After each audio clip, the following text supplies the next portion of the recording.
The story of Jesus walking on water is found in the Gospels of Matthew, Mark, and John. After feeding a multitude of people with just a few loaves of bread and fish, Jesus sent his disciples ahead of him in a boat to the other side of the Sea of Galilee. While the disciples were in the boat, a strong wind and rough waves battered them throughout the night. In the early hours of the morning, Jesus came to them, walking on the water. Initially, the disciples were terrified, thinking they were seeing a ghost. But Jesus reassured them, saying, "Take courage, it is I. Do not be afraid."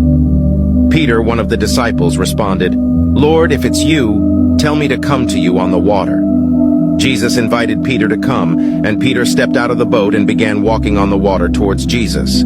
However, when Peter saw the wind and the waves, he became afraid and started to sink. He cried out to Jesus for help, and immediately Jesus reached out his hand and caught him, saying, "You of little faith, why did you doubt?" As Jesus and Peter climbed back into the boat, the wind ceased. The disciples worshiped Jesus, recognizing him as the Son of God. They marveled at his power over nature.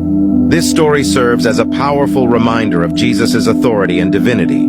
It demonstrates that with faith, even in the midst of tumultuous circumstances, we can walk with Jesus and experience his supernatural provision and guidance. It also shows the importance of keeping our focus on Jesus and not allowing fear and doubt to hinder our faith.